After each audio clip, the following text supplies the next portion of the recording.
guys, good morning, good afternoon, good evening to everyone sa mga nanonood po. Today's video is gagawa po ako ng isang merienda na sapin-sapin. Ang aking flavor ay jackfruit. Yan. First, tayo ng ating flour. I-measure natin to accordingly para at least makagawa tayo ng perfect kakanin. Yeah, 2 cups of glutinous rice. Ito yung measurement na ginamit ko kasi mas madali siya gamitin. Yan, kailangan natin yan i-measure perfectly kasi yung texture ng ating gagawing kakanin para masarap at saka yummy. Masarap na nga, yummy pa. So, ayan.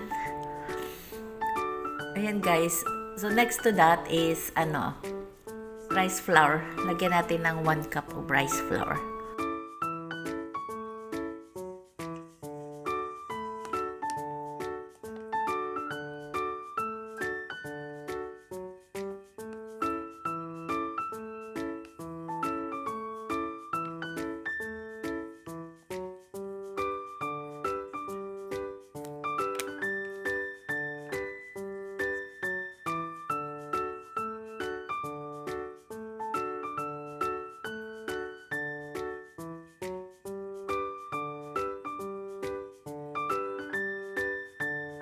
So, i-mix naman natin ngayon yung dry na ingredients.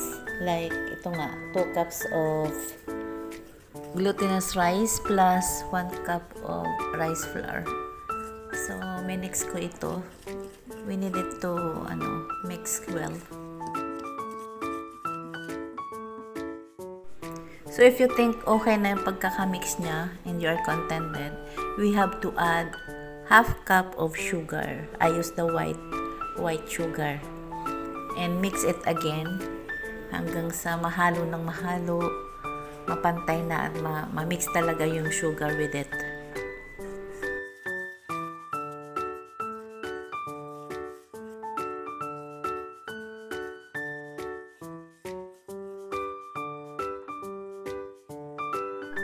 After this, lalagyan na natin siya ng coconut milk.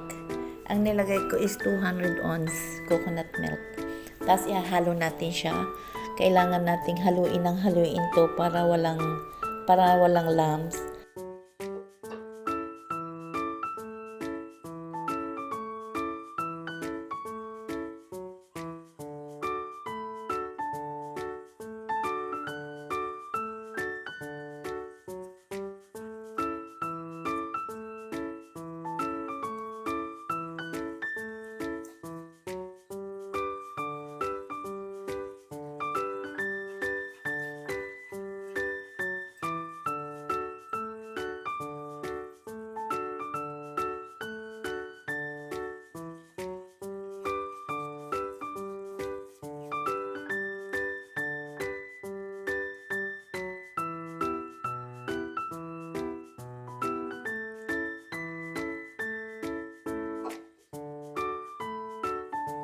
So, kapag sure na nating wala ng lumps, ganito na yung texture niya.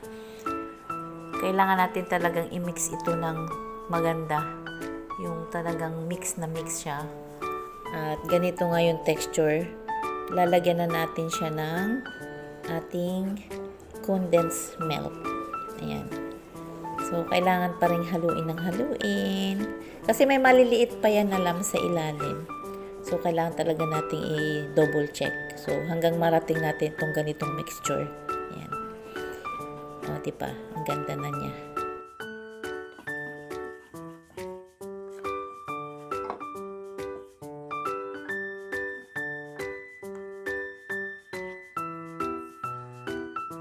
And go on sa ating another ingredient na 1 cup of condensed milk. At haluin natin ito ulit ng hahaluin.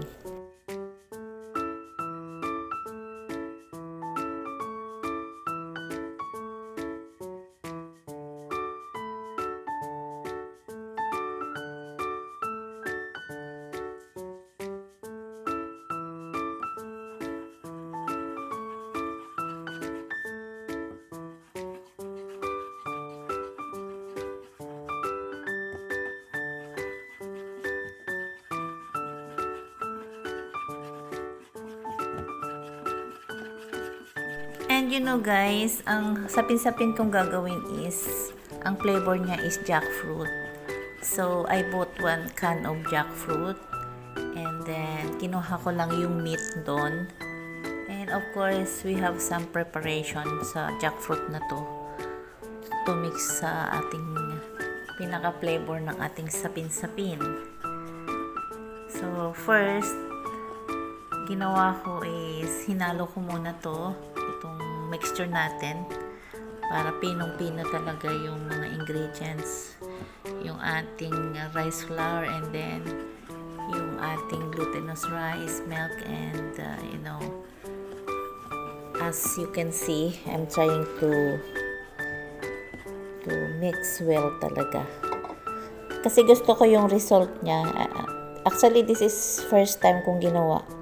So, ito na nga yung jackfruit na aking flavor dito sa sapin-sapin. Ginayat ko muna siya after nang matanggal ko sa kasi yung sabaw nun, tinanggal ko. So, ang kinuha ko lang is yung meat. So, ginayat ko siya, pinakuluan ko para maluto din. At saka nilagyan ko siya ng sugar. Okay? Matamis. Medyo matamis yung jackfruit. Then, hinalo ko ng konti hanggang matunaw yung sugar. And then, I try again na lagyan siya ng milk para yummy yung taste niya at malinamnam. So, ayan, as you can see, ito yung mga steps na ginawa ko dito sa ating jackfruit. Yes, jackfruit, yes. Para pansahog natin dun sa ating sapin-sapin. So, kumbaga, ito yung pinaka-flavor. Okay? Hope you're enjoying watching. So, ayan na. Okay na siya. Ganito na. Ready na yan para isama natin sa ating pagluluto. And I'm going to keep it aside again. At we will go on for another step. So, this is it. I transferred siya sa small bowl. And I'm going to keep it cool. And keep it aside. Then, back na tayo sa ating mixture. So, ito na siya. Hinalo ko ulit kasi, syempre, namuo kasi yun. Kasi, I keep it aside. So, namuo ulit yun sa ilalim. So, kaya ito, hinalo ko ulit. Para mapantay ulit yung mixture na to. So, ayan. And then, next to that, ating isi-segregate to. We will divide it into 3 para sa ating tatlong flavor. So, ang pinaka-flavor ko is, as I said, is jackfruit. So, one of this is, I put vanilla. And then, one of the part is yam. But of course, I'm trying my best to do the jackfruit. Okay? So, let's see. Let's continue. So, I'm trying to divide it into 3.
I did the segregation.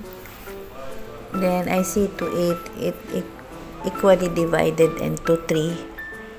This 3 mixture is 1 vanilla, 1 yum, and the main course is of course the jackfruit.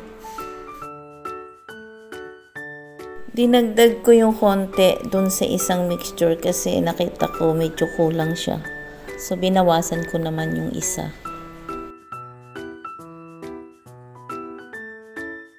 Next step, maglalagay na tayo ng ating ubi at saka ng ating jackfruit liquid. So, ayan. First, naglagay ako ng jackfruit. I-mix natin. And then, susunod na yung ating mga flavor like yum and vanilla. So, let's do it. Enjoy watching. Thank you so much. Sa mga magko-comment po, please comment below kung saan po kayo para at least malaman ko kung saan na nakarating ang video ko. Thank you. So, yun yung vanilla. Mix ko na rin tong vanilla. God bless everybody. Smile always.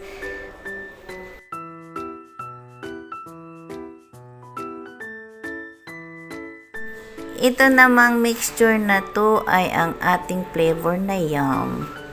Ayan. Liquid yummy flavor. Obi po ito, obi. It's yummy. Kahit po liquid siya, talagang smell obvious siya at saka medyo lasa din. Konti lang lalagay ko kasi nga I want ng jackfruit. Talagang jackfruit yung lasa ng ating sapin-sapin. Haluin ng haluin. Iko-continue natin para pantay naman din yung kulay niya at saka yung magiging lasa din naman kahit papano. Kunting-kunting taste lang ng yum to.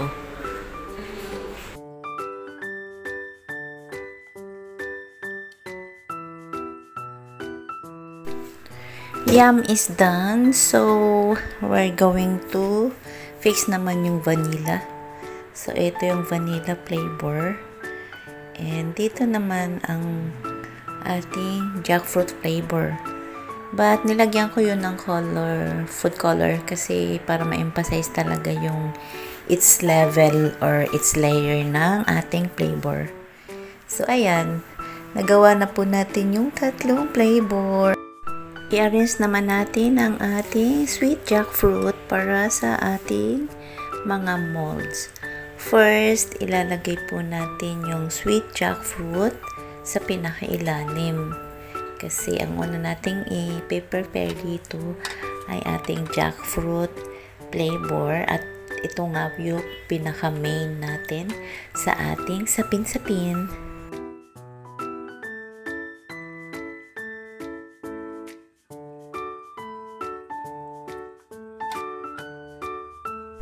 Since na-arrange na po natin ang ating molds na may sweet jackfruit, so magpe-prepare naman po ako ng ating water. Actually, naihanda ko na to habang ako'y nag-mimix ng ating gagawing kakanin. So, ayan. So, kumulo na yung water, ilalagay natin yung ating mold at ilagay na po natin dito ang ating mixture na jackfruit. Ayan. So, and every layer, kailangan nating lutuin to ng 5 minutes. So, after 5 minutes, isusunod po natin yung vanilla and go on po hanggang sa matapos po natin ang ating kakanin. Yan. Thank you again sa panonood po ninyo. Thank you so much sa support.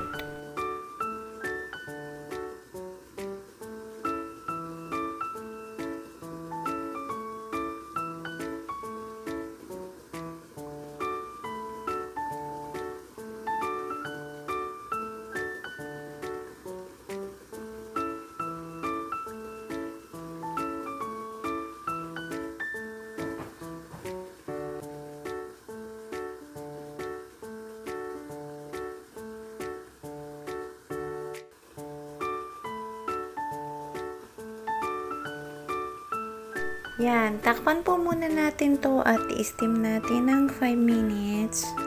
After 5 minutes po, i-check natin kung ready na siya. So, I think okay na to. At isusunod natin yung vanilla flavor. And, yun nga, as I said, kailangan natin lutuin every 5 minutes ang bawat layer ng ating flavor. So, just watch and thank you so much again. So, nilagyan ko uli ito ng jackfruit in between. Kasi mas malasa talaga. So, yan. Thank you so much again.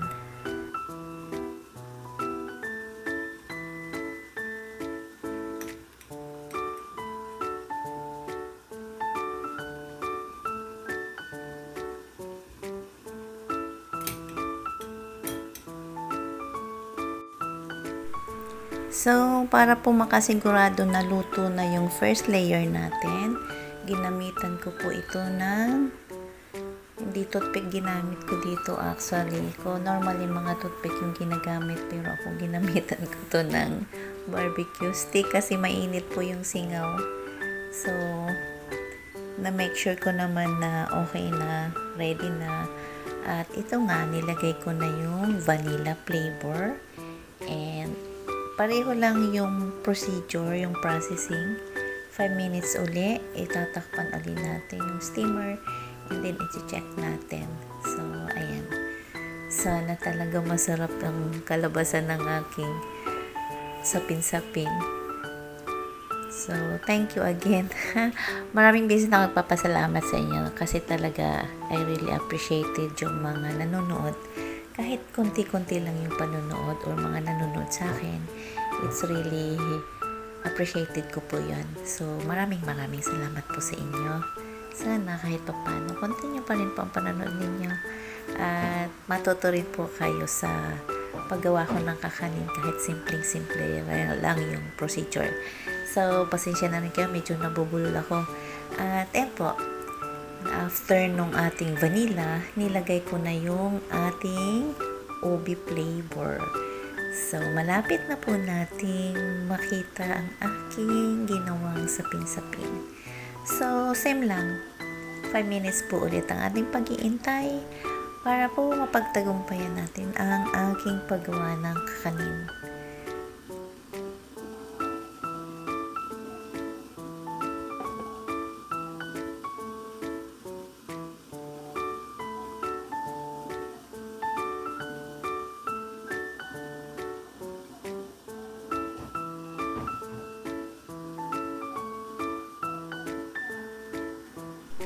Takpan po natin ulit at hintayin natin ng after 5 minutes. So, after 5 minutes po, kailangan i-check na ulit natin kung ready na yung ating last na mixture na ubi. So, trinay ko ulit ito at ginamit ko ulit ang ating barbecue stick.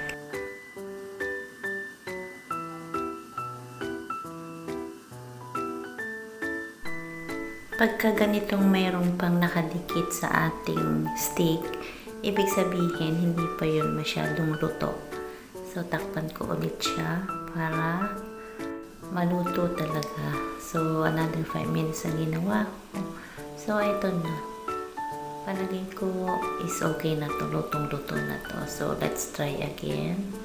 Ayan, wala na pong dumikit na mixture po sa ating stick. Kaya, sigurado na po tayo na luto na po yung ating kakanin. So, natanggalin ko na po ito sa ating steamer para palamagin po natin at i-keep aside po natin hanggang sa lumamig ang ating kakanin.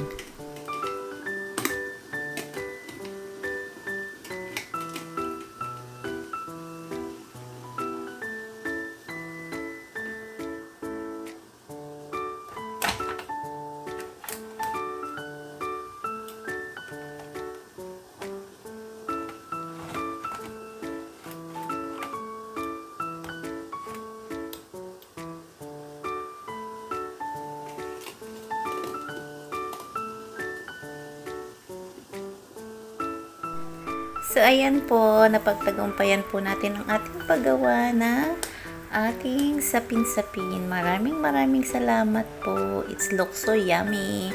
Thank you so much for watching. Bye-bye!